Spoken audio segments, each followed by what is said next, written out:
Rebel Frankie Kazarian, and almighty Christopher Daniels, collectively known as The Addiction. We are also world travelers, loved by millions, and we both have rears that makes the girls cheer. You're listening to the Potsy and Yino show. Keep listening. And you have permission to worship us now. This is the American Nightmare. Apparently, there's no music attached to that. Man, we're all about some crazy shit tonight. So, ladies and gentlemen, boys and girls, children of all ages, the Pots and Pans Network brings you its tag team champions of the. Well, maybe not. Who knows? Maybe we'll just drop them off on John Laurinaitis' desk. But the Potsy and Tino show. That's right. Once again, our theme song is normally brought to you by Adam's House Cats, called the Wrestling Song. It's available on iTunes for 99 cents. And Tino, it's been a week. Yes, it has. So I'm going to let you, before me, tell everybody what's up with you. It started off Saturday. I had a show in Hickory. What's up, Jolo? And so for a while now, my tire sensor light has been on in the car, and I took it to my tire shop, and they said that they thought that 3 of my 4 sensors were out. So to replace them, they want to replace all 4, and that would be $99 per sensor. And I said, fuck you, I'm gonna go old school, and I'll just keep an eye on it my damn self. So Saturday, Wait. So the sensor is $99. Not the tire. The sensor was $99. Man. So if I'd have bought all 4 tires and the sensor, yeah, it'd have been a small fortune. So yeah, like $1,500. Yeah, so I was like, you know what? The tires are good. I'll just whatever. Well, and then so that was a couple months ago. Fast forward, I was noticing that the front tires were probably need to be changed. The back tires were still good. I'm like, all right, cool. I'll take it Monday, meaning yesterday. So I'm driving to Hickory. I'm about an hour out. I'm listening to the radio, just chilling. I'm like, what's that fucking sound? And it wasn't even that. It was like weird. I'm like, the fuck is that? So I turned off the radio, and by the time I turned off the radio, I realized what it was. It was coming from my right. I'm like, fuck. I'm on 40. 80, 85 miles an hour. Going how fast? 80, 85. By the time I took mine, I'm like looking. When I realized the sound, my first thought was look for an exit, try to get off on an exit. But when I took my foot off the gas and to get ready to put on the brake, it started doing this. I'm like, no, it ain't gonna let me. So I just let it coast, kind of put on my hazards, side of the road. Tires shredded, just the front passenger. So I'm like, well, I was gonna try to change it, but I couldn't get it because I didn't have the couldn't get the nut. Yeah. I'm like, fuck. So I had to take all the stuff out the back of the Jeep, all my equipment, put it in the back seat so I can get to the spare. The donut. So I'm on the side of 40. Zoom, zoom, zoom, zoom. So I couldn't get the nut. So I said, well, let me call Allstate. Allstate has roadside assistance. Yeah, that number said they answer the phone Monday through Friday. This is Saturday. I'm like, well, that fucking sucks. I'm like, wait, I thought you said you did this yesterday. No, I had to change the tire on the side of the road. Yesterday. No, Saturday. This is Saturday. Oh, okay. But I had but I was saying the ironic thing was I had an appointment for Monday. Oh, right. To get new tires.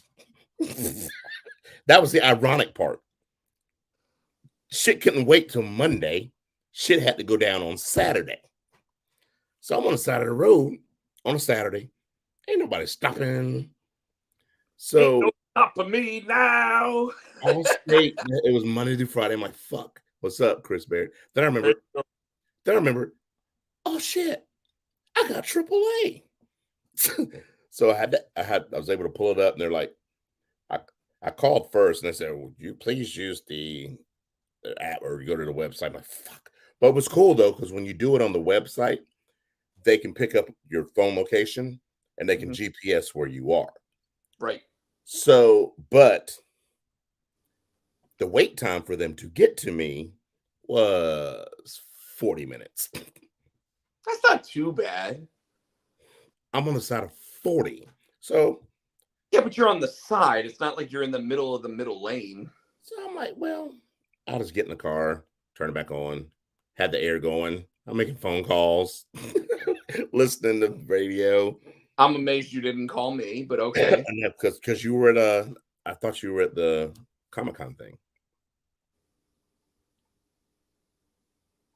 That's No, past Saturday. Weren't you at how Federal Comic-Con? was I it? thought you were at a Comic-Con. That's why I didn't call you.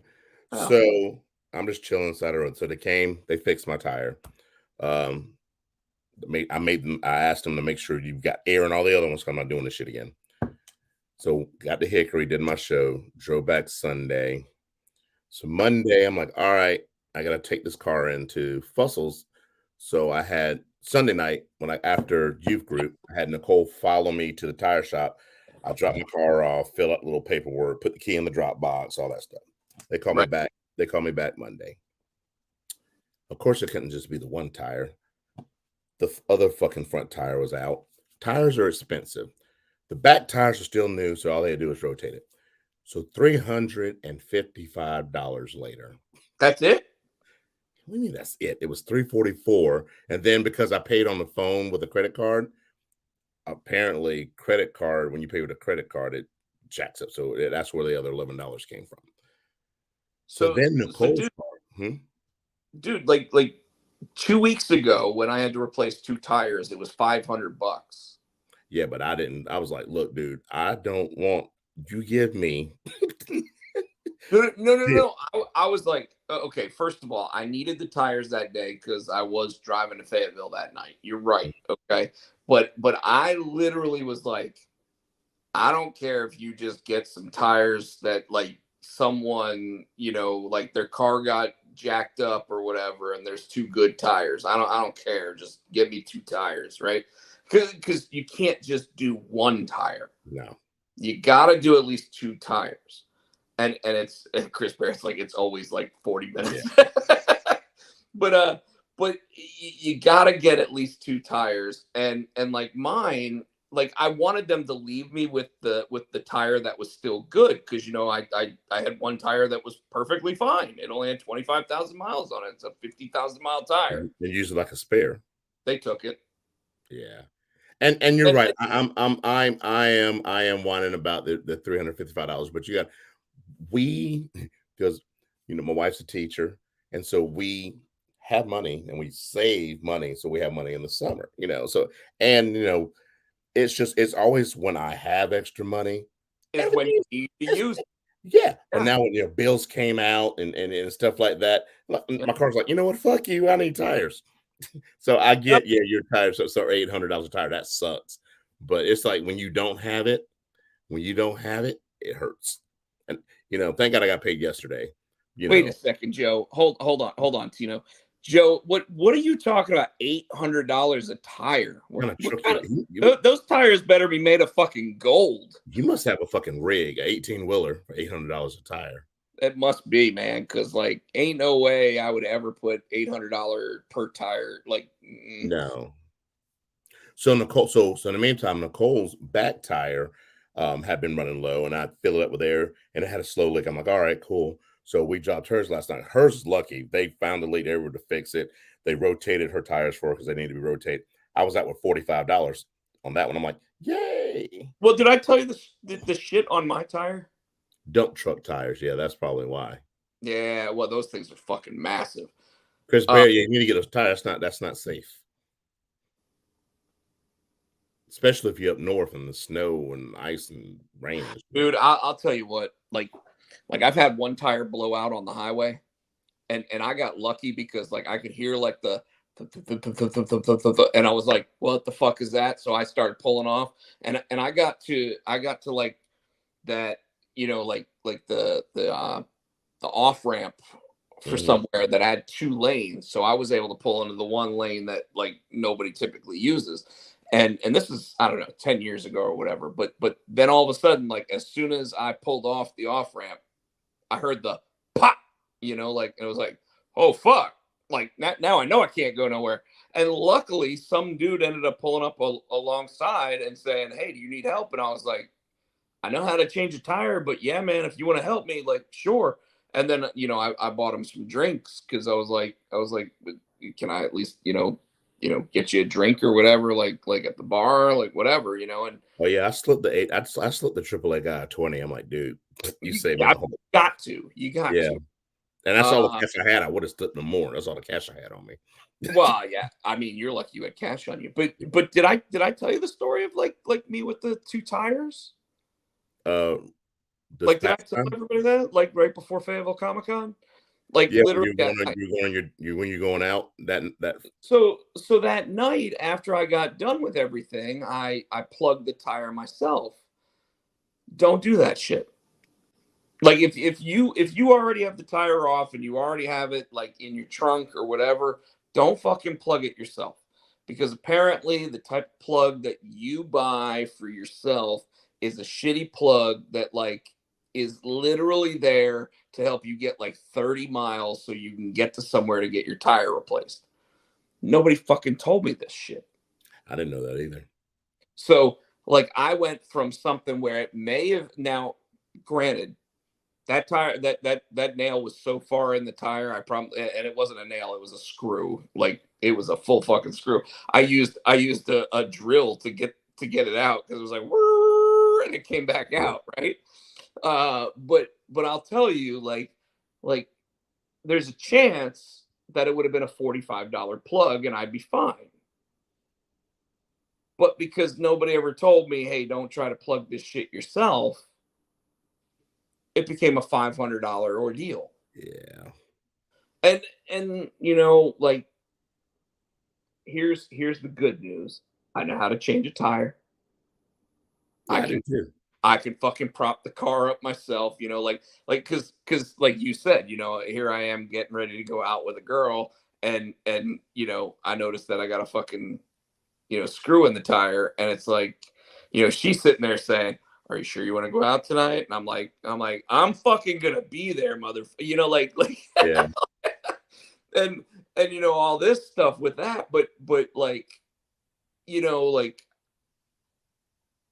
and here's the joke to it. She sits there and joked around saying like, are you sure that this might be a sign that we shouldn't hang out? And I'm sitting there joking.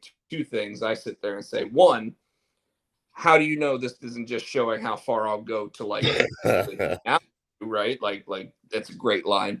But then I'm sitting there and I was like, man, I really should have said this too. I should have said, if something was really trying to tell me we shouldn't hang out, I would have had 2 nails in my tires. See, that would have been fucked up. You'd gone out the next day, had another nail in your tire.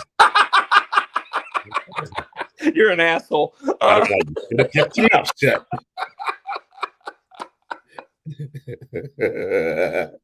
You are an asshole, sir. But true. So Tino, what else? What else? Anything else go on this week? Yeah, I almost died today. No, not literally. I supposed to meet my personal trainer last week, and she and her Uh, husband and her son got sick. So today was the first day. So it was kind of like she's trying to, and I was, we're trying to work around my knee, I was like, I don't want to baby it, but I don't want to overdo it either. So a lot of the day was just like trying to figure out what I can and what I can't do. So it was an hour of that, but she made me do fucking planks, and I hate planks, but she made me do planks, and a lot of stuff I've done before with the planks I didn't like. Actually, and it was a good workout. It's one of those, when you go to the gym and you work out and it hurts, but it hurts in a good way. Like I know I'm gonna be sore tomorrow, I've never been and hurt in a good way. yeah, because you've worked out, you feel good. I know I'm gonna be sore tomorrow, and right now I'm tired, and so I'm like, yeah, I had to get. I'm tired, and I was like sitting on the couch waiting for you. I was telling Nicole, I'm like, if he don't call, I'm gonna be out. Well, why don't you tell everybody what you ended up having? It like I was late, but then you were late. No. You're supposed to be 8:15. You text me at 8:25 or so, and I said I was taking a shit. I mean, we're men. We can sit there and say we're taking a shit, right? Taking a shit. I mean, what the fuck? You were already late, so what's hey? Well, I want to tell this story because this pissed me off. Why is it that okay, I'm out and I showed you what I was doing. Like I'm working on a cover and it's not even my drawing, but like I told Troy, the artist of Mandalorian, that I wanted to try to color his latest cover that he drew. Right. And he's like, go ahead, man, like see what you can do with it. And I think this shit looks good, right? Right. But as I'm getting ready to leave, like something like slows me down. And I'll tell everybody, my day job, I work from home. Okay. So when I get off work, if I want to do comic book work, I typically leave the house because I have to, because I work at home already. It's my workspace. I don't want to like comic books to me is fun, but I don't like working from home. You like so I work from home. So when I'm doing comic books, I don't want to work on comics from home. Makes sense. That makes sense, right? Makes sense. Okay. So I'm out and I did lose track of time. I was about 10 minutes behind from where I wanted to be by the time I got it to where like that piece of art was where I kind of wanted it. And because our fans and friends here are as cool as they are, I will go ahead and put this up. Hey, first of all, Michael Turner has made and that's I like that. I do like that. Michael Turner has made an observation. Look at the top of the name of our show. What's it say? Potsy and Yino? The fuck is Yino? I can't fix it at this point. And here's what's funny about it is it tried to change your name like 4 times, and I thought I finally got it right. Because this weekend, I wanted to let everybody that helped by supporting by buying a copy of Mandalorian. I finally got paid for Mandalorian this week. Nice. So I went out and bought a keyboard for my iPad. And I didn't buy the Apple one because the Apple one is like $300. And you're cheap. Well, no. There was a cheaper one. There was one for like $85, and I was like, and I had it in my hand. But then I went with the Logitech one because Logitech's never done me wrong. So I bought a decent brand, and it's a case. And here's the thing: it makes me wonder why I didn't just buy the keyboard when I bought the damn iPad, because it was only like $60 more than the case I bought originally. Like I bought one of those like full structured, like fucking awesome cases. And I was like, well, I might as well, like at this point, I want to use the iPad to do my writing and everything too. So I want a full size keyboard and everything, so I bought a keyboard. So I literally just made the case that I bought like 4 months ago completely obsolete, and that cost me like $80. Anyways, At least can you stand it up now? yes, and in fact it's got a full thing to stand it up. So that's what I'm using right now to do that. So when we do a show, we don't have to worry about it tipping over. No, not at all. Well, maybe just because like one of us will knock it over, but otherwise, no, it's good to go.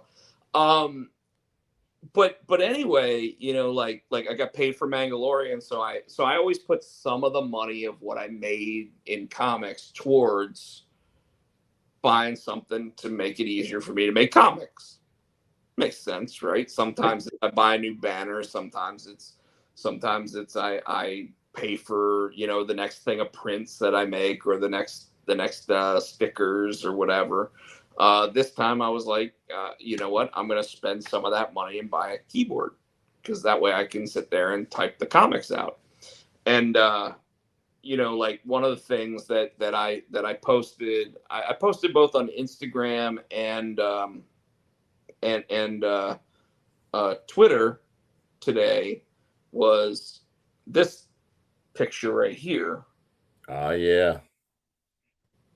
What do you think of that as a logo? I like that. You like that? So what's everybody else think? Chris Barrett, Joe, anybody else? Joe might have already left us because he's got to be up early. But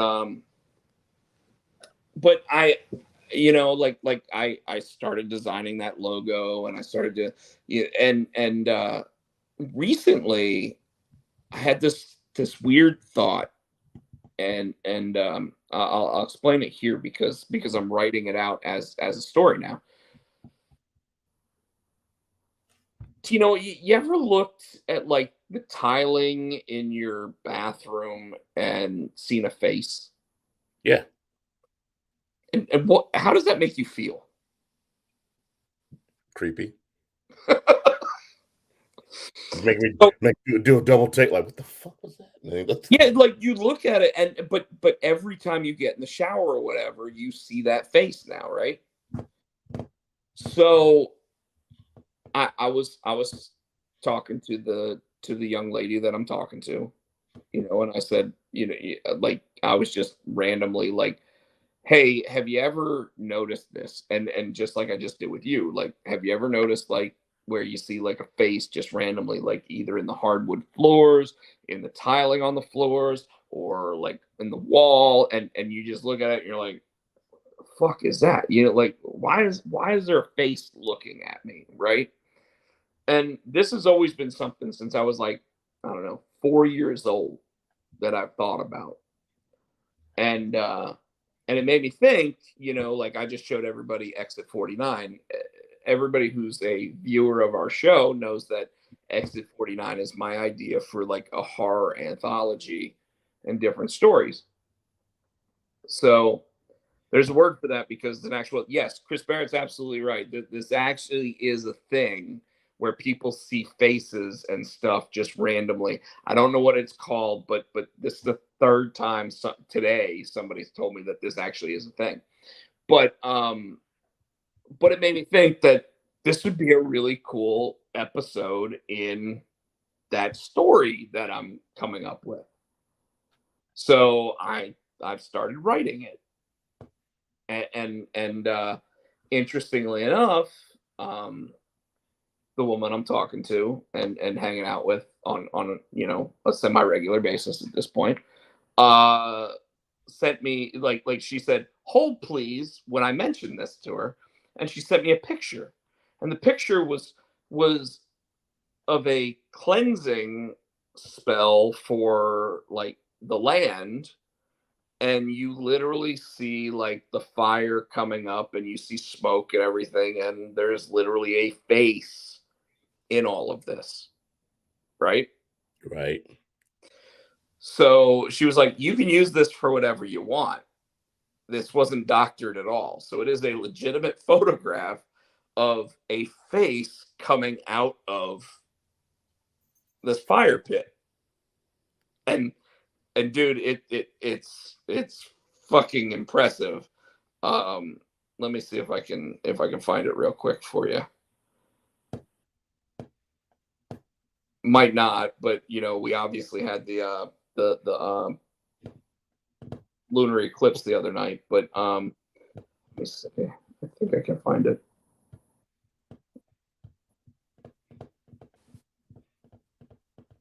Been doing a lot of different work recently, so Oh fuck! You see the face? What the fuck? See it, right? Yes, I see it.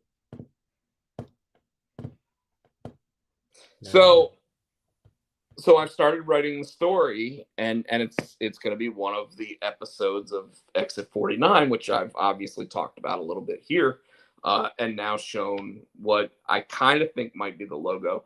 Although, you know how sometimes like when you see like the when you see the highway sign that says exit 49, it'll be like a little like strip that says exit 49, and then there'll be another like a bigger sign that'll say like what's off that exit is. Mhm. I think I might do that instead because I kind of like the idea of it saying exit 49 as like the little strip, and then like the big thing sitting there saying like souls of the land. Like the name of the story. Yeah, Yeah. exactly. So like it, like where it would say like Tuskegee, like okay, that's the road I'm getting off on. Okay, like whatever it might be. But like I kind of looked at it and I was like, I like just doing the exit 49 big sign, but I also like the little sign and Yeah. like because then it could be everybody knows that it's exit 49, but at the same time, you know what I mean? Like so it kind of Three Stooges used to do something like that too in their opening credits. what's that now? The Three Stooges used to do that too. In some of the episodes, they had like Three Stooges up top, and then the big like bubble. It had the name of the episode. Oh yeah. You know what I'm talking about? Not quite the same, but yeah, I know exactly what you mean. Like I think Little Rascals actually did the same stuff. Yeah. I know So it's one of them. Might have been Little Rascals. It's one of them. it could have been both. I mean, they were all black and white series and everything else, right? So they had something similar to that. But I also want to go ahead and let everybody know that I'm now like I don't know into the second script of the new book that Eric and I'll be working on, which I started talking to everybody about, a couple weeks ago and everything. So some pretty cool stuff going on with that. Which one is it? Because I know so many of yours. I don't want to actually say the wrong thing. So this is the one that's like the wrestler meets like Galaxy Quest. The one that starts with S.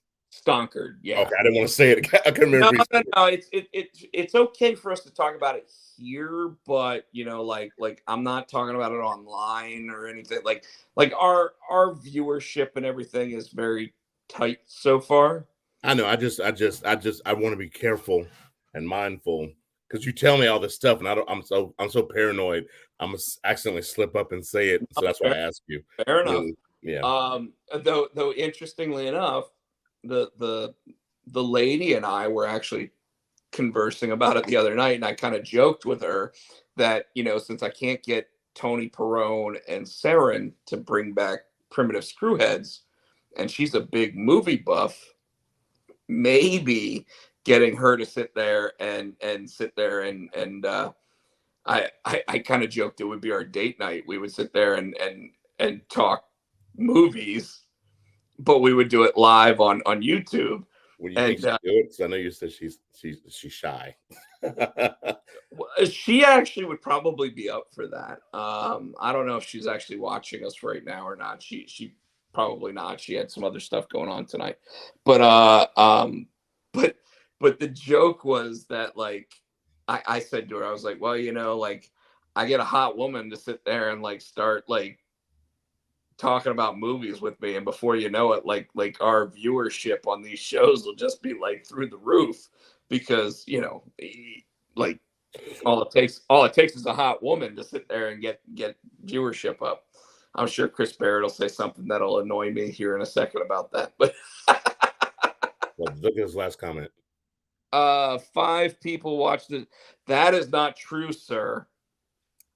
5 people watched the show live. No, we get people watching episodes on a pretty interesting basis at this point. So, and we know that Vince McMahon watches our show because how often do they actually take our ideas and put them into place? Speaking of which, Tino, you ready to start talking about some pro wrestling? Yeah, let's just get it. Let's get it. I know you kind of want to go through things pretty quick tonight because, well, you might not have gotten all the shit out. But no, I'm kidding. No, I took my time, make sure I got it out. Oh, I know you took your time. Anyways, I just sat down. I was like, really? That some bitch got here now. So all right. And that's what I was doing when you were talking a minute ago. I was pulling up. Oh fuck, where'd they go? I was pulling getting up. ready to pull up specifically NXT 2.0, Yeah. but I didn't watch it, so I don't know if you did or not. I watched it, but like I said, I watched so many during the week. They run together, so just reminds me. Nothing. So, Toxic Attraction defended their tag titles against Wendy Chu and Roxanne Perez. Okay. It was a good match. It was a good match, but of course, they cheated. Mandy came out, helped them cheat, and they won. Toxic Attraction, I'm sorry, retained the belts. Sure. Joe Breaker just came out. Joe Gacy, that's Joe Breaker. Joe Gacy just came out and pretty much asked Braun Breaker, I won't say Braun Strowman, Braun Breaker, pretty much to join him after he jumped him last week. He said, your life would be so much easier if you were with me rather than against me. Okay. Fallon Henley defeated Sloane Jacobs in the women's breakout opening match. Either of them. Fallon Henley's the one that hangs out with the country guy, with Briggs and what's his name, Jensen. She wears the Daisy Dukes, and anyway.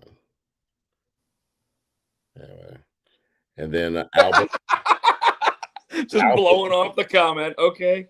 Alba Fry, which I don't know why they changed her name. Who is Alba Fry? Is it Roxy? No, it's the chick that was she came over from London. She was trying to with the baseball bat. She was going for the title like a couple weeks ago. The one whose name was almost like someone else's name, though. That's probably why they changed it. That's probably why they changed it. But now she's Alba Fry. If you guys remember what her first name was, remind me.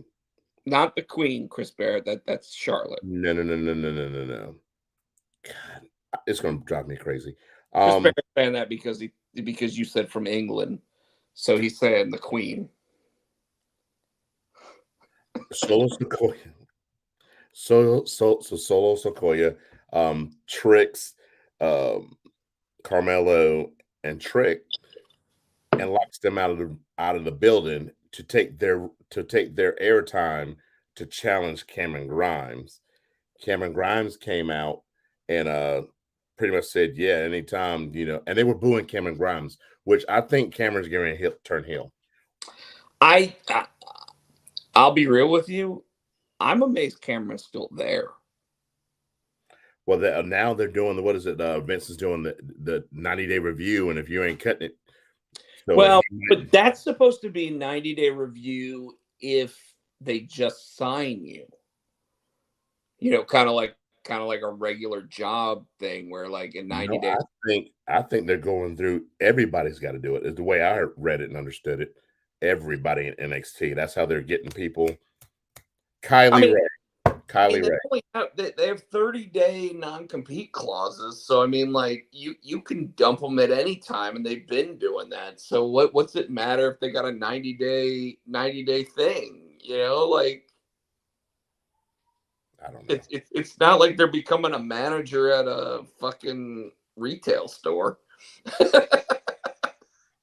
Alba Fry was Kylie Ray. So anyways, Sikoa's in the middle of the ring. Grimes comes out, accepts the challenge. Sikoa's like, all right. He goes to walk it. He's going up the ramp. Trick and Carmelo come in the ring, and Sikoa's kind of slow walking up the ramp. And I know he hears the crowd. They're like, go, they're telling him to go back. And he just kind of looks back, and it's like kind of like he's singing about it, like he's borderline.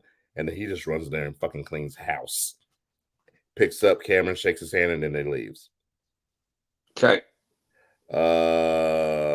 Saray and Andre Chase against Tiffany Stratton and Grayson Waller was a comedy match. But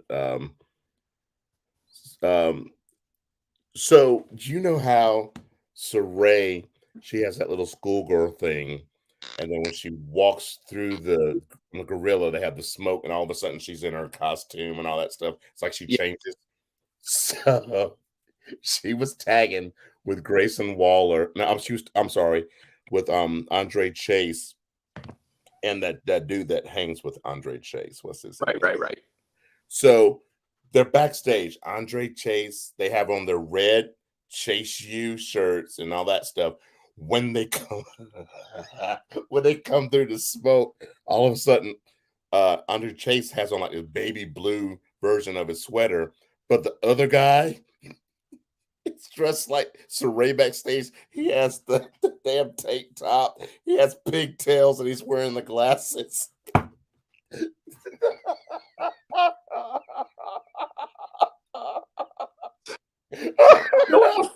Do you know what the funniest thing about this moment is? Isn't the picture that you've tried to put in my head? It's that you couldn't deliver. I couldn't. I had a flashback of it because Andre Chase him, it came out like he's like okay, he's got the baby blue, and he looked at him, he's like, what the fuck is that? Chris Barrett or Michael Turner wants to know what I'm sipping on. I am sipping on Bradshaw Kentucky straight bourbon whiskey. It's pretty heavy stuff. It's won 4 gold medals. So I'm just sipping on it though. I not making the big drinks, just sipping. Next we have Nikhil Lyons against Ariana. Do we really want to go through every single thing? All I'll say is that this is the point I want to make about this one. Do you know who Ariana Grace is? No. Santino's daughter. That's cool. And they even said on commentary, they're like, Beth Phoenix said that she was her odds-on favorite. You get that little throwback? So that was cool. Glamorella. And then the main event was Natalya against Cora Jade, which was an actually good match. At the end, Natalya put Cora in the sharpshooter, and she did not. She pulled a Stone Cold. She didn't tap out. She passed out. So when the ref pulls her off, Natalya's like, yeah, everybody taps out. Everybody taps out. And the ref's like, no, she didn't tap out. And you can see the look in Natalya's face, and you think that she's going to go back and attack her again. She picks her up and gives her a hug, kind of like, you're okay. You didn't, I mean, you're going to make it. You're going to be okay, kid. And showed a sign of respect and hugged her. And that's how they went off the air, which I thought was. I'm okay with that. I'm okay with that. Yeah, that was interesting. It's not how it was. It was a swerve. That's not what I thought was going to happen. I thought she was going to jump her and beat the shit out of her again, but she kind of did a Undertaker John Cena. You know, you're okay, kid, or Undertaker and Jeff Hardy. You're okay, kid. Yeah. So Dynamite, Tino. There was so much happening in Dynamite. There was, because Dynamite likes to sit there and just throw the entire fucking kitchen sink at you like every fucking week. So let me go ahead and start by saying how it started off. It started off with a banger. Well, hold on. It started off in Long Island, New York. Let's start there. The first match was FTR guy versus Adam Cole. Not Dash Harwood. It was Dax, right? Dax Harwood. I'm sorry, not Dax. Dax Harwood. Yeah. I'm going to tell you right now, this is where I think the booking of AEW took a wrong turn. Adam Cole doesn't need this. I think, because I'm trying to remember what the brackets are, it's probably done for a reason. I'm sure it is. And it'll be so the winner of this will become the number 1 contender. There's no way that they won't be, right? But this tournament shouldn't be about and okay. Not going to say this is going to be a Rob rant or anything like that, but I am going to speak very freely here. And I'm going to say this. This tournament right here should be about building the next guy. Okay? what we saw was Dax Harwood beating Cash Wheeler, his tag team partner. And by the way, since Owen Hart was mostly known in his career for being a tag team wrestler, Dax I should have would won have that been shit. I would have been fine with every competitor on the men's side, maybe not the women's side, but the men's side being tag teams, and they have to beat their own partner first to then go on to the next round to see who is the best of the guys who would be the tag team members, right? I would have been fine with that because most of the AEW tag team wrestlers are phenomenal wrestlers. Yeah. So I'm completely okay with that. I'm okay with Kyle O'Reilly beating Bobby Fish in the first round. I'm okay with Dax Harwood beating Cash Wheeler in the first round. I'm okay with Dante Martin beating his tag team partner in the first round. I'm okay with the guy from the Jericho assistance program. Well, Dante can beat his partner because his partner is his brother, and his brother's out again. Yeah, but you get what I mean. Yeah. Like I would have set it up if you're gonna have Cash versus Dax, have all of the tag team wrestlers face their partners, because it would have been different. It would have been cool. It would have been something where when you see Bobby Fish lose to Kyle O'Reilly, they hug in the middle of the ring. I agree with Chris Barrett. What do you say? The Owen Cup should have been A tag team tournament. No, I'm okay with it being a singles tournament. But again, I think that it should have been a singles tournament with tag team wrestlers.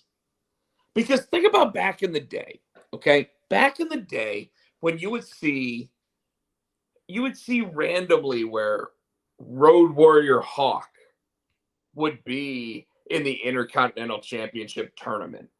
Or he would be going against Ric Flair for the title. Remember that? And he would no sell at least one of the moves, right? Because that's just how Hawk was. He'd be like, fuck your figure four leg lock. I'm gonna stand up in the middle of it, and he'd have been the only guy ever to stand up in the middle of a figure four leg lock, but he would have done it. But my point though is that like they're just going with regular AEW booking. And this tournament is supposed to be like, this is the first one, right? This is the first Owen Hart Invitational tournament. It could have been special. It could have been different. It could have been completely different than any other tournament we've ever seen on these types of programs. And Tony just went for the safe route instead. He went Adam Cole over Dax Harwood. He went, and the one that really pissed me off was Jeff Hardy beating Darby Allin. Now, mind you, I hated that match, and I'm probably the only person in the world that hated that match. Why the fuck did you hate that match? Because they tried to fucking kill each other. Well, yeah. It's the first round of a fucking tournament. It's not pay-per-view. It's not anything special. Why are you bringing out a 30 fucking foot ladder, diving off into like 19 chairs? And by the way, just getting up right after it. It should have killed them. Both of them should have been counted out. I like the match. It was the first time. Now you're right though. They should have done it for free TV. It was the first time ever match that should have been at a pay-per-view. You're right about that. Not just Darby versus Jeff Hardy. I'm okay with Darby versus Jeff Hardy on free TV. I'm fine with that. But don't fucking kill yourself. Like, Darby Allin is going to die in the fucking ring, man. But listen, that's how Darby fights on a regular basis, and you know this. It's not special anymore, Tino. Agreed. But you know that's Darby's style every week, free or not. You know It's what not. you know what you It's get with not Darby. special, and Darby should be special. Well, Like they lost that a long time when ago. Sting does those dives, he doesn't do it every week. He don't need to be doing them at all. Neither does Darby, because I'm going to tell you, Darby jumping 30 fucking feet into 8 chairs and Jeff Hardy, is Well, going he's to not. push Jeff Hardy back to heroin or whatever his drug of choice is. Sorry, I've been watching the Amber Heard Johnny Depp thing too much. In the bed. You shit on my bed. You getting the fuck out, bitch. my dog got stung by a bee. Like, she is such a bad actress. It's not even funny. But anyways, but the Darby Allin thing, man, like, one, don't give it away. Don't give it away.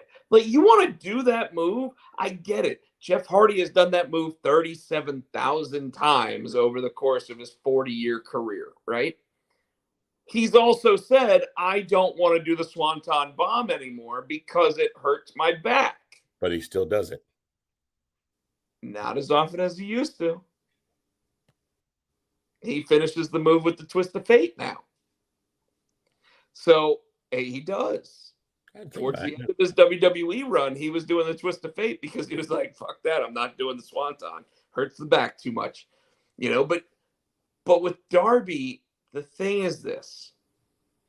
Darby's special. And if you just give it away on free TV in losses, it's not special anymore. It's just a glorified fucking Barry Horowitz. And I don't care what anybody says.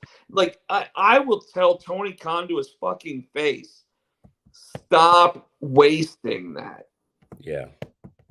You know, Jim Ross actually at one point said that the reason why he chose not to be an executive vice president of the company was because he didn't want to bastardize the position. But yet he is the first person to sit there and tell you sometimes you slow down to tell the fucking story. And yes, Chris Barrett, Barry Horowitz was over like Grover. So when he showed up during the MJF segment, it made sense and it was great. But I'm going to tell you, here's another thing I didn't like. Oh my God, Rob doesn't like AEW. Not true. Some of the shit is really good. The match between Jeff Hardy and Darby was great. But there's no reason why either of those men should have gotten up from that spot. They both should have been counted out. The referee then should have sat there and said, we need to have a winner because this is a tournament match. So wait until they're both able to compete and have them finish the night like when they can. But they never should have gotten up from that spot. Am I wrong? Nope. Okay. MJF Wardlow. One thing that really bugs me about AEW when they're doing the contract signing bullshit is that they go long ways on the table. They get the longest fucking table they can find, and they go both guys at the very edges of those tables. Is this because we're supposed to believe that nobody's going to flip that table over? Because guess what? We already fucking know that table's getting flipped over. Yeah. Yeah. I'm right? Yeah. So why the fuck do you not just have them sit there and like really like the thing that makes boxing and UFC so interesting is the weigh-in. It's not the match. It's not the build-up. It's fucking not the build-up to the match because there is no build-up to the match. It's Dana White sitting there saying, hey, this guy's fighting this guy. Fuck you. Right? It's when they look like they're about to kiss each other and then one of them pushes the other one. Yeah. So why is it that every time AEW does a contract signing, They are on such far ends of the table. Look, Chris Barrett, he does have a point. They did with Britt and Thunder. So they did it right once. Yeah. 3 years, they've done it right once. I think they did it with Jericho and Jericho and Moxley or Jericho and Omega. What I'll say is this: is every time it's MJF, they make sure it's the long ways. Yeah, I don't know. Now, granted, that could be because he's doing the chicken shit heel thing, but you know what? Maybe have the commentators sit there and say, "Look at MJF being the chicken shit heel here." Which, by the way, when you've got like Excalibur sitting there saying something like that, it would actually mean something, right? Yeah, but they're not gonna say that on commentary. Yeah, they don't say shit on commentary, but they'll let them say it in the ring. Dude, they say shit all the time on the broadcast. But the commentary doesn't. Not the commentary. You're right. You're right. But wouldn't it be great if, like, just to show the animosity between the two guys, if Excalibur actually sat there and said, "Look at MJF being the chicken shit heel tonight," or just playing the chicken shit role, or whatever. Obviously you don't say heel or baby face normally on the broadcast, but if Jim Ross sat there and said, "Look at him being a chicken shit, putting the table long ways," we'd all sit there and buy into what JR is selling. We'd sit there and ask him why there's not some barbecue sauce in the middle of that table. Anyways, so CM Punk and Big. Well, I wanted to finish the Wardlow thing. Oh, I thought you were done. Okay. I'm sorry. You went on a rant. Go ahead. It wasn't really a rant. Maybe it was. It was a soft rant.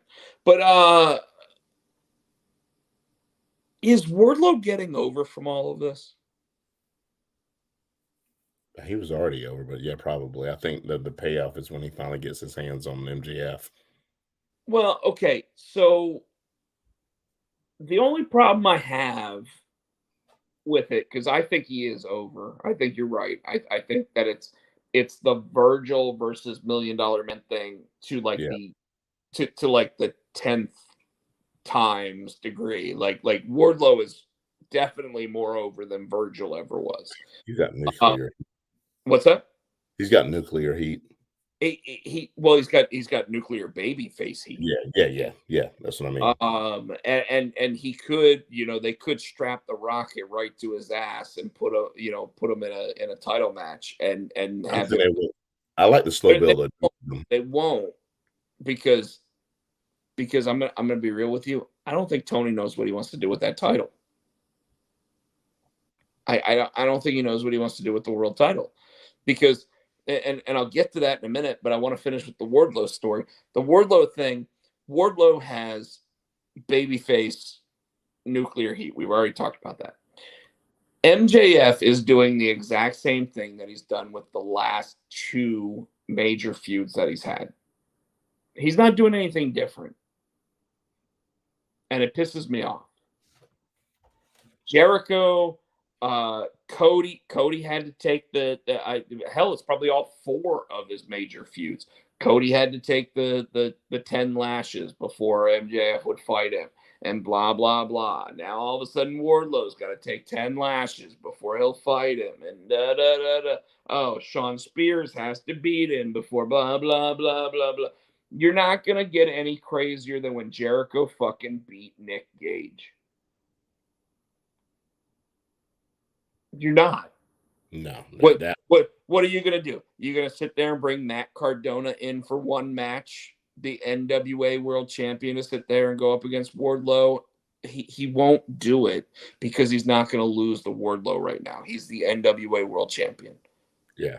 Like at this point, you're rehashing the same shit over and over and over again. And while it is entertaining, we've seen this before.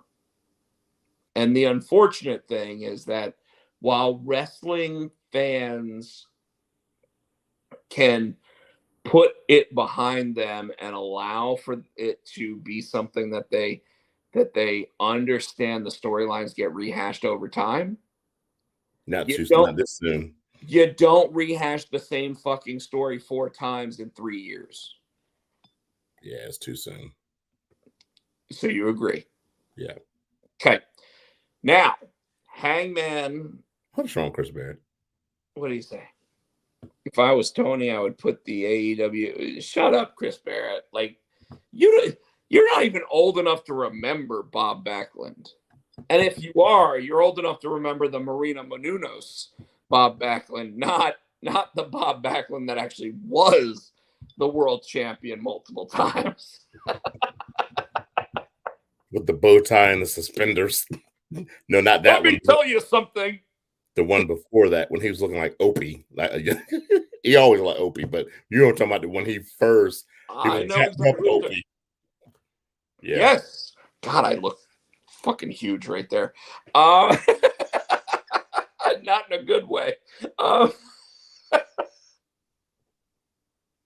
Fuck. So, all right. Hangman versus CM Punk. Last thing I'm going to say about AEW looking like it doesn't know how to book its program. Okay?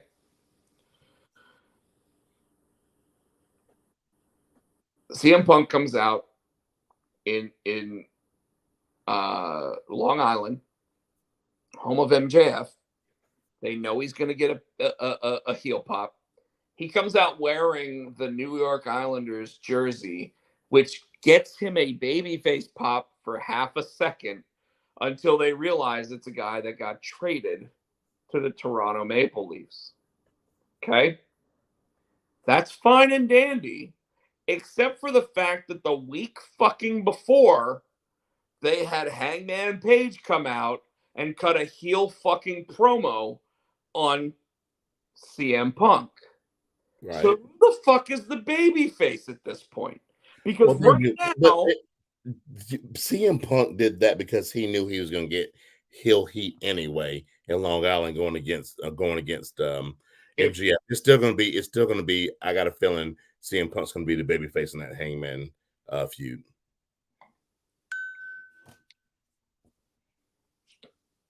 And you're right, because Long Island, New York for AEW is suddenly the same thing as when Bret Hart would go to Calgary and then come to Detroit. It's the same thing. And I get it. Anybody who understands pro wrestling should understand it a little bit. The problem is that AEW is so new into everything that they probably shouldn't have gone back to Long Island yet, because MJF gets the babyface pop and Wardlow's the one in fucking handcuffs. And continuing from that, CM Punk, who is looking like the babyface going into your major pay-per-view, who you want to take the title if he is the major babyface, because again, Tino, the reason why you go with someone like CM Punk in this moment is because CM Punk straps the rocket to his ass and actually gets the ratings, because he's the more reputable figure. He's got the same music that he had when he was with WWE and everything else. So literally, someone from WWE TV watching AEW watches CM Punk and hears the music, sees the same images and everything else. You suddenly think this is a WWE guy. Yes. As a world champion in another program. And wow, suddenly I'm watching this wrestling going, why doesn't WWE do this shit? Am I right? Yeah. Like there's you can't even dispute any of that. Well, they're and that's one of the things that I think everybody was worried about when Tony started bringing over these WWE guys. Sure. Getting them shot to the moon. I mean, Adam Cole's already in the title picture. CM Punk's making his way to the title picture. But Adam Cole's out of the picture at this point. Huh? Well, out, but he was already in. You know what I'm saying? They pushed these WWE stars to the moon, and they've got 3. There's been what? They've got the 2 main shows, and then they got all these Elevation and Dark and all this stuff because they've got so many fucking wrestlers that they've got to have all these fucking shows that they're not pushing anybody really. They're pushing the same people over and over and over. Well, and that's what everyone says. I mean, look at Ruby Riott. Ruby Riott went, or I'm sorry, Ruby Soho at this point, basically went from coming in and everybody being like, oh shit, look, she's suddenly in here. And then all of a sudden she disappeared for like 3 months because it was like, oh God, now Tony Storm's here and we got to sit there and push Tony Storm really well. Now Tony Storm is taking a back seat. And the crazy thing is that characters like Riho and I was going to say Sumi Sakai because you and I like joking about her every time we hang out with Jason. But like when you look at the women's division, they do the same thing that the WWE does, and yet somehow they get away with it because WWE sits there and focuses on like 4 to 6 women total. And we'll talk about 2 of them later because they're tired of just being focused on, apparently. They're not being focused on correctly. What's that? They're not being focused on correctly. I don't know if that's the case. I think somebody just wants to go, hey, a beach ball. I'm going to take it home with me. Because that's what they do every 3 years. But anyway, the women's division is doing the same thing the WWE women's division does, which means they're bringing in new people. You get to see them for a little while, and then suddenly they disappear. It's unfortunate, but it's true. So let's move on because we don't have a lot. We forgot about the and it's building the Tony Nese, Mark Sterling against Danhausen. I believe that actually was on Dynamite, but I'm gonna put it on Rampage because Danhausen and Hook always seem to show up on Rampage. Ricky Starks boy for the FTW title. What now? FTW title. Did Ricky Starks lose it? No, he kept it, but it was a good match too. Well, and then they had the Darby Allin match. We already talked about that. All right. Let's talk about Rampage. Scorpio Sky versus Frankie Kazarian. We used Frankie Kazarian's lead into the show tonight. They had made it start seeming like Scorpio Sky was going to turn babyface. That pissed me off so bad. And they had a good match. Yeah. Because like Frankie Kazarian, just like Christian Cage, is one of those guys where like you never have a bad match against him. It's all the psychology. It's all like the build. It's everything that like you really want in professional wrestling. And Frankie Kazarian, that's why I loved when Frankie Kazarian had or was the first match that Christian Cage had in AEW, because like it was like a 20-minute match and you're like, I haven't seen that since like Bret Hart versus Owen Hart. You know what I mean? Ever. Yeah, fight forever. Exactly. So all things considered,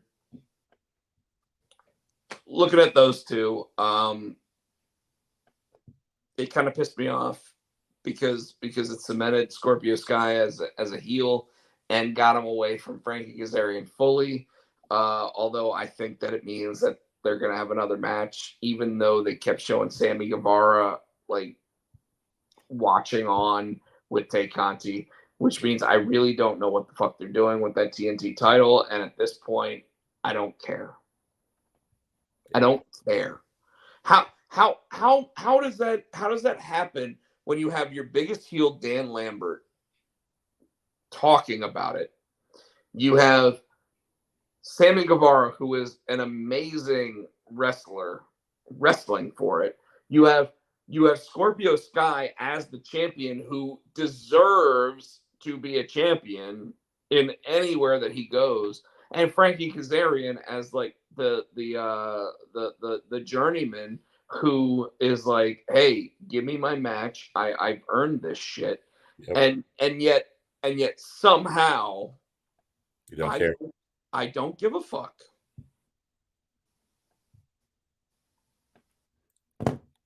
It's sad. Do you give a fuck? Not anymore. Yeah, because there's no. I was like, hey, Scorpion's gonna give it with Frankie, and they're gonna feud and da. Maybe bring back Daniels, and no. They may still, but I don't want to see Sammy involved with any of that shit at this point. Sammy's already had the belt. Move Sammy on. Go to something else.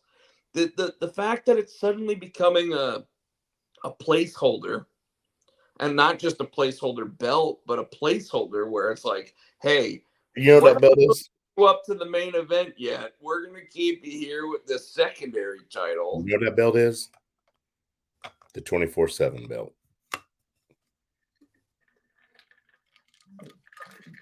Wow. I said what I said. Wow. We should actually cut that moment and make it into a TikTok because I don't even give a shit about it. Tino, that right there, like that's a Rob rant statement right there. Like I explain. It has no meaning. It's a joke. They're using it for right now. They're not meaning it to, but it's for comedy. This thing's been passed around so many times, like the 24/7 title. Like Take Auntie. Yeah, I'll say I didn't go there. Well, that's what got said. Yeah, it's a 24/7 belt. Wow. Sorry.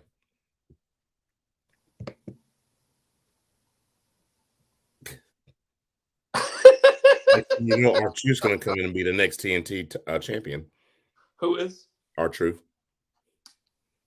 He's going to show up and he's going to show up and be like, "I'm ready to throw everybody out of the Royal Rumble." So yeah, that's all I got to say. That's all I got to say about that. You know, if they were ever to do a crossover between WWE and AEW, he'd be the perfect crossover character because he could do that. He could be like, "I'm here for the Money in the Bank," and they'd be like, "Truth, that's not us, bro. That's not us." And he'd be like, "Yeah, but I'm here. Like use me, you know." Look at Tate kind of say, Carmella. Chris Barrett actually said something funny. Wow.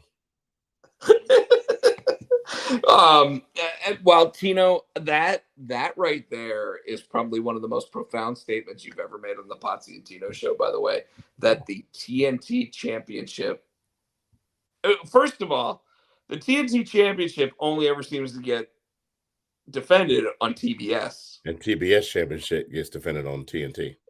Well, that's because I said champion. That's because the TBS championship. Yeah, I said it on purpose. I know. I heard you say it. Damn it. All right, let's actually get to some other stuff now. How about SmackDown? Did you not love Sami Zayn sitting there taking on like the consigliere role for the bloodline and being like, hold on, guys. If you beat me, you get your tag team champions. I'm like, what? What, Sammy? And then he lost. And then he tried to lost. And he tried to come in and kiss up. I just need to talk to the head of the table. Yeah, I need to talk to Roman. Fucking phenomenal. I think another phenomenal part was when Riddle just walked up and kneed the shit out of Roman. Like, right at the end of the show. That's all I need to talk about for the entire show is that is that obviously at the beginning of the show you had the Bloodline talking about blah blah blah. You had Rated RK Bro coming out, and I'm sorry, RK Bro, not Rated RK Bro. Yeah. But RK Bro coming out, and like, I don't know if we're starting to see the tension between RK Bro or not, but like, Randy looks like he's ready to start sitting there telling Riddle to use his own moves again. and but that high knee that he gave to Roman. Did you see Randy's face? Randy was even like, what the fuck? And that's because Randy can do that. Randy is so good at everything he does that it's just phenomenal. But I mean, that look like, and to end the show with Riddle doing that makes me wonder whether or not the way that Hell in a Cell is going to go is whether or not they're going to say, if RK Bro beats the Usos, then Matt Riddle gets a world title match later on in the night against Roman Reigns. You think Vince will pull the trigger and put that belt on him, or you think they'll let him get squashed? I wouldn't say it'd be a squash. I think that it would be one of those matches where, like, could they easily squash him? Yes. Right? But you think he'll give Roman a run for his money? They'll let him, because in real life he could. So do you think they will let him? I think that if they go this route, that there is a high probability that we start seeing video packages that show like what Matt Riddle is made of. And we go from there. Now, you notice, that was last night. I'm getting my shows mixed up. He did win with one of his own moves, but we'll talk about that on Raw. We will. And let's, you know what, let's go ahead and knock out talking about Monday Night Raw, because we've got two major things that we need to talk about. That one of them actually happened during Monday Night Raw, and the other one happened and nobody should want to see it. Alexa got new music, which I don't understand. Did she? It's new music, yeah. It's a whole new music. She's back to, she's not in black so much. She's back. She's still wearing darker clothes, and she's back to the Harley Quinn thing. She's not wearing makeup, but she still has Lily. I mean, she's hot as fuck. Anyway, She's married though, so So the first thing we're going to talk about is the fucking women's tag team championship, which is stupid because I was reading, and I think it came from Sean Sapp or somebody, one of those wrestle guys, said that Sean Ross Sapp said that motherfucking Naomi was on track to win that and face Bianca at the Hell in a Cell. So why would she throw that away? So, all right, we're going to talk about it. And you know what? We're not just going to talk about it. We're going to go ahead and, how about that? I actually prepared. So here's the deal.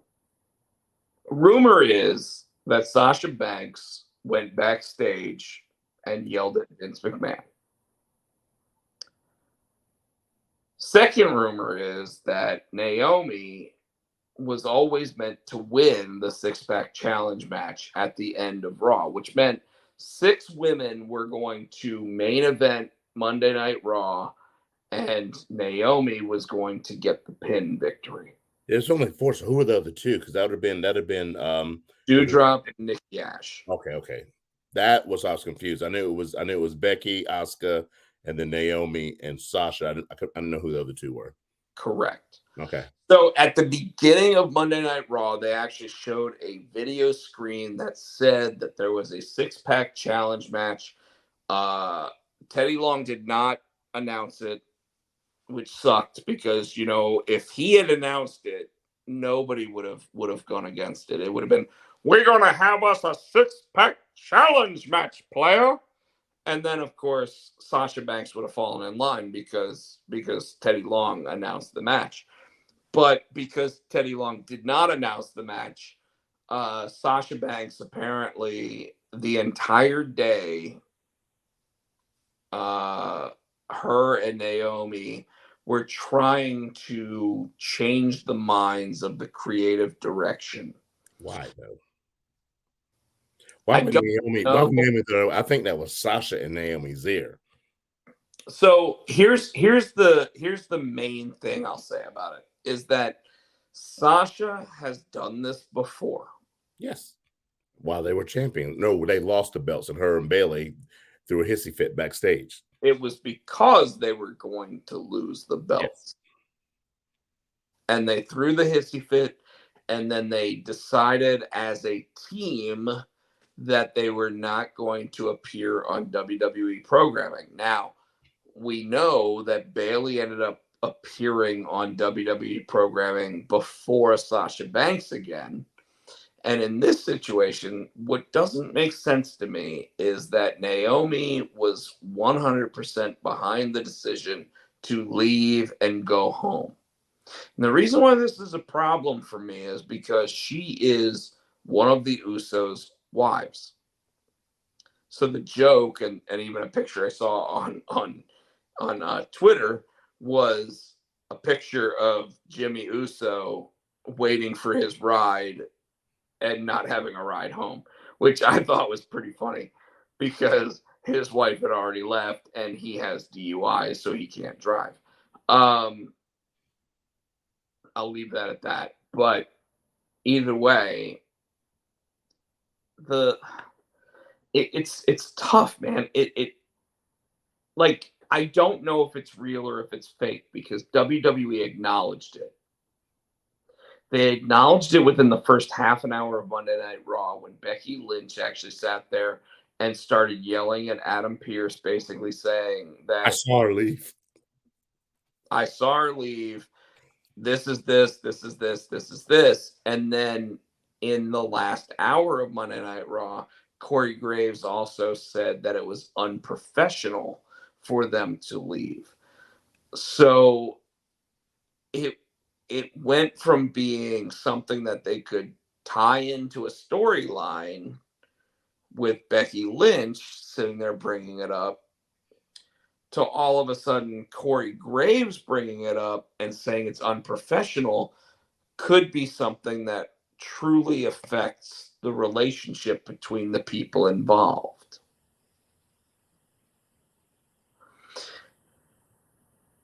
Now, my number one thing is this: is if this is a complete work or a shoot, if this is real and Sasha Banks is doing this for whatever reason, like you just said, again, then I don't know how you keep her. Vince McMahon has always been the guy that if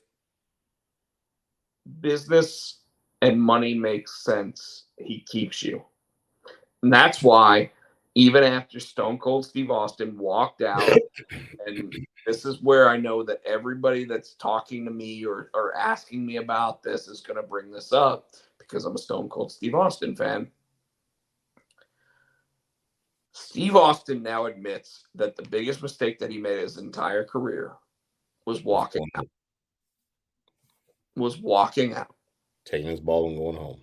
He should have come up with something. He should have given them an idea. He should have flown to where he was supposed to and actually worked it out like a man and everything else. Problem I have is that this is allowed behavior becomes accepted. Yeah.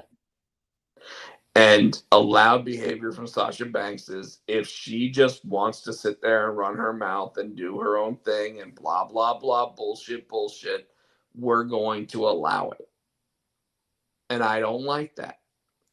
The biggest number one problem that we have there is that if they let her go, She goes to AEW. And she gets to continue being this kind of prissy little bitch.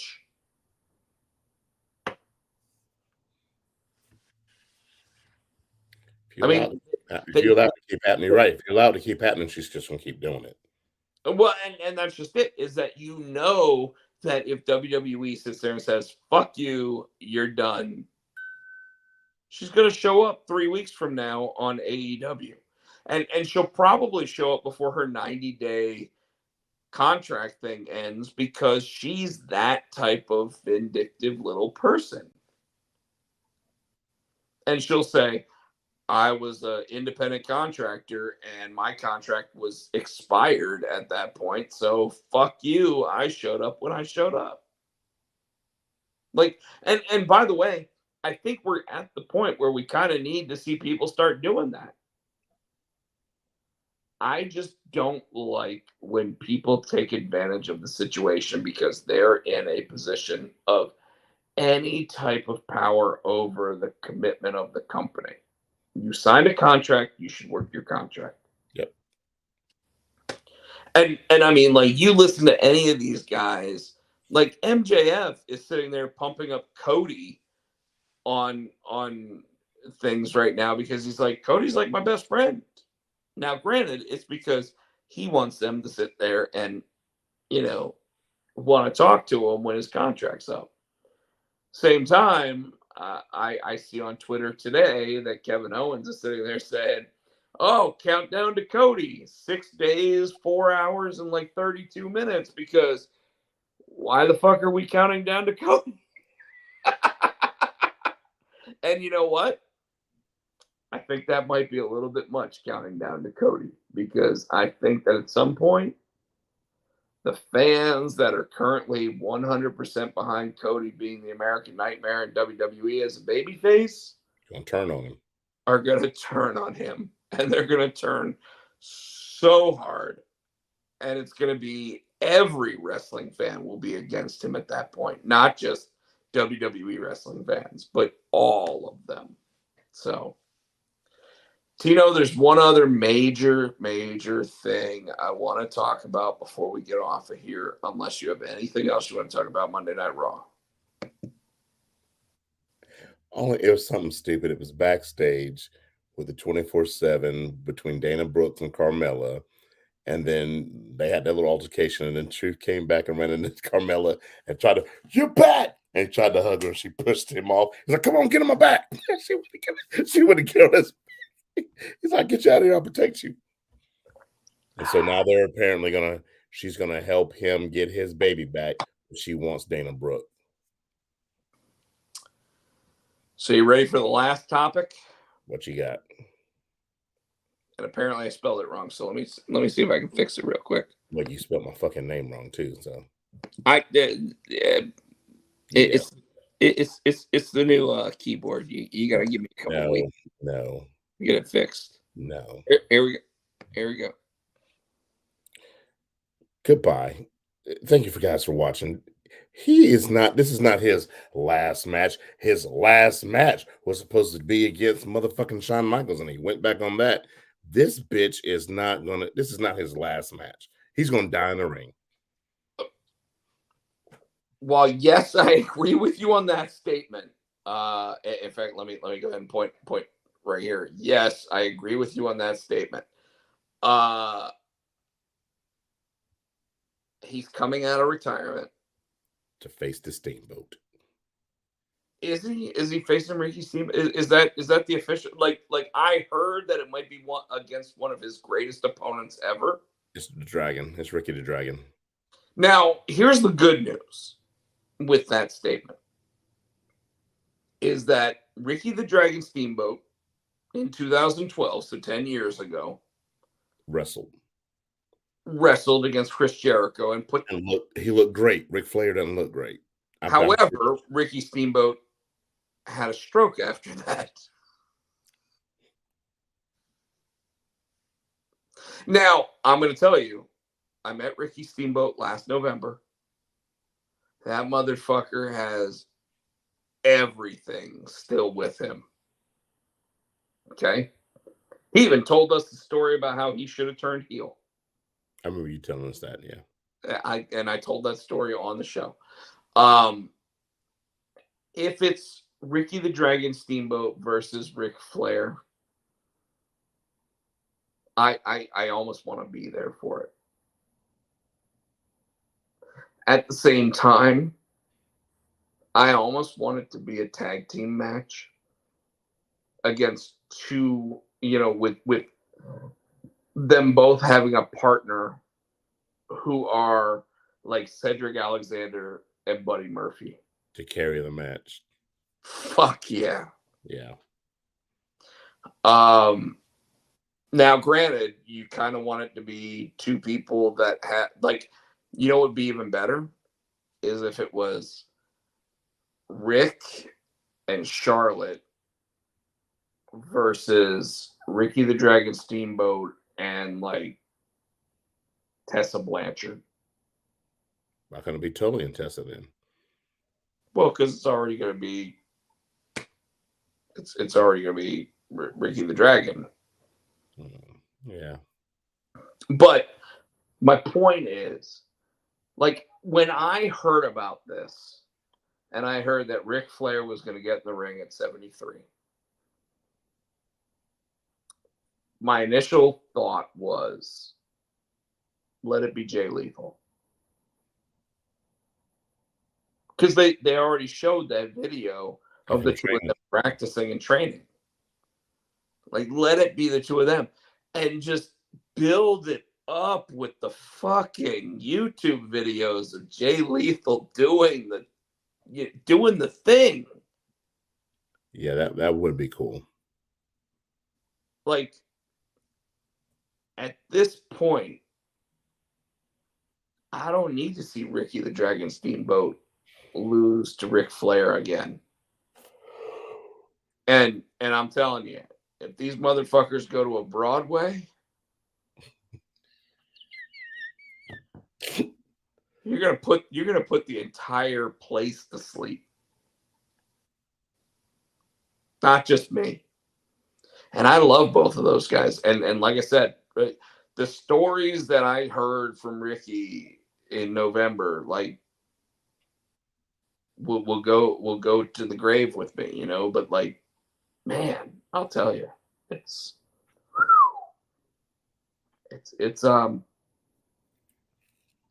a bit much thinking that like those two guys are going to get in the ring and fight each other again. If it was before Ricky had the stroke,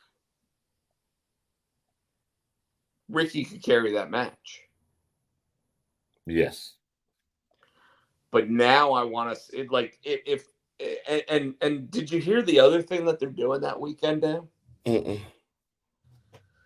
So it's at a Starcast, right? So Conrad's whole thing, obviously being, I guess a Flair son-in-law at this point. Yeah.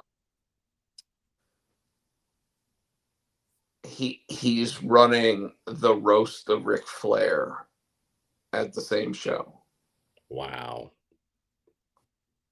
And it's like 2 months down the road, Tino, and it's in Tennessee. And our buddy Bill Powell, who used to sing with us at Arnie's, mm-hmm. is basically asking who wants to crash at his place so they can go to it. Oh damn! So we might need to consider. Where is it? We're in Tennessee. I mean, where everything happens in Tennessee, Memphis. I don't know. But regardless of it, it's something where we should actually consider a 4-day weekend and going to see Ric Flair's final match, because he may literally die in the ring.